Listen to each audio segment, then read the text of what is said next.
কিছুক্ষণ পর আমার ফোনের আলো এলো। আমি অন করে দেখলাম যে আমার মামির মেসেজ এসেছে।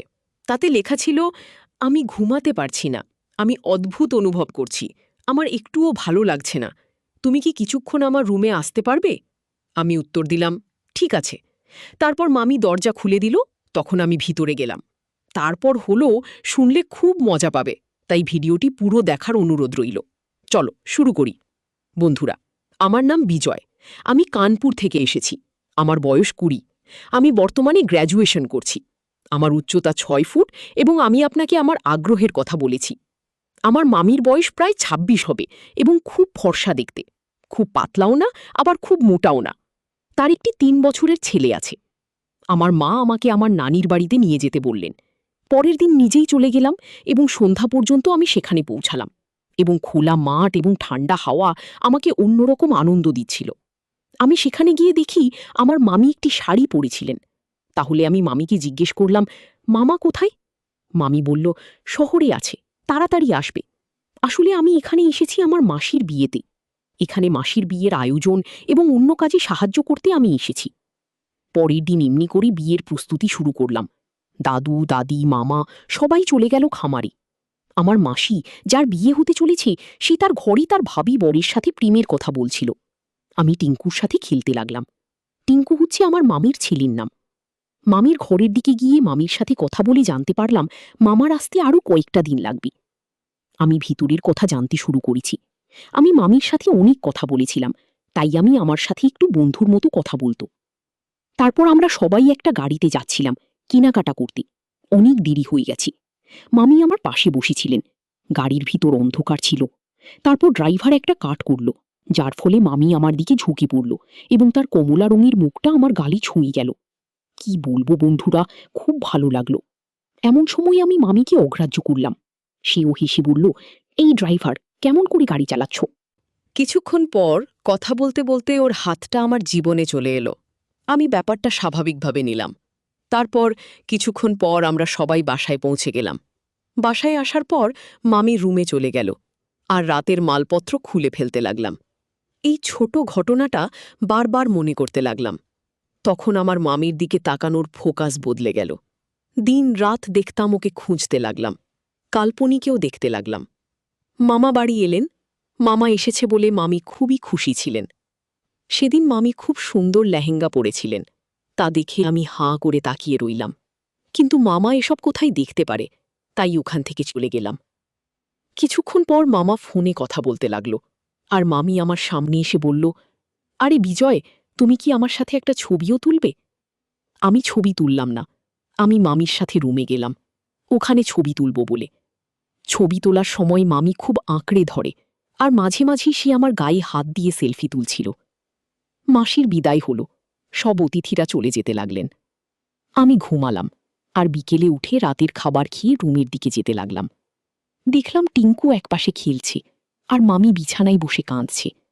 আমি তাড়াতাড়ি ওর কাছে গিয়ে জিজ্ঞেস করলাম, কি হয়েছে মাম, তুমি কাঁদছ কেন?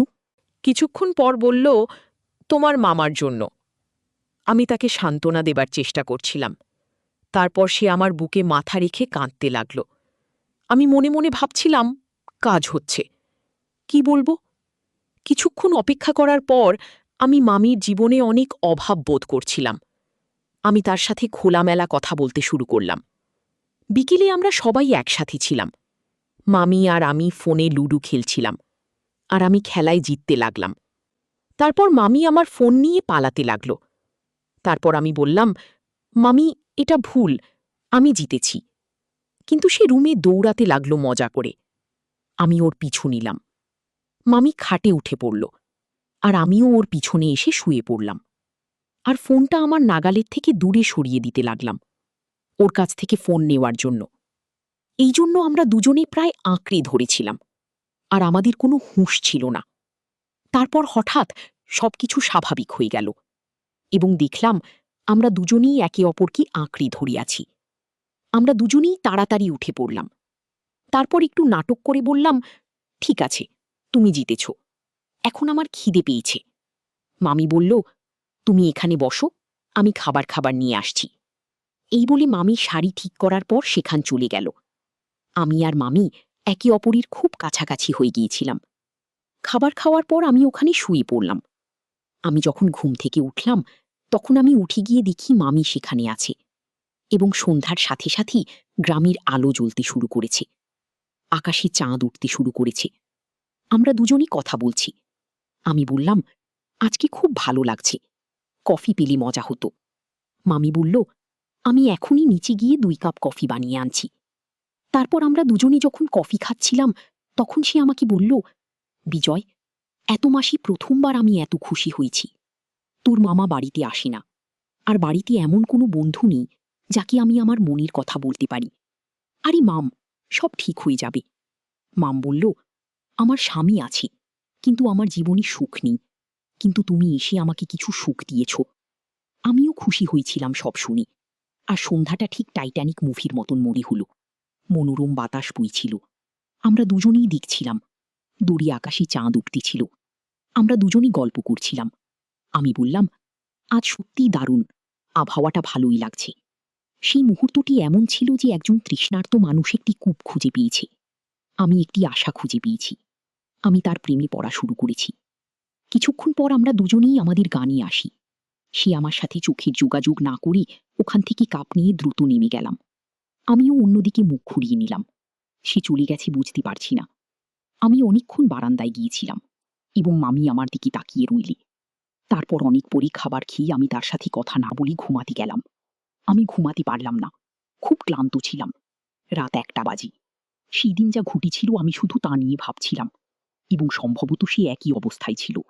আমি টস টস করছিলাম, কিন্তু কিছুক্ষণ পর আমার ফোনের আলো এলো। আমি অন করে দেখলাম যে আমার মামির মেসেজ এসেছে।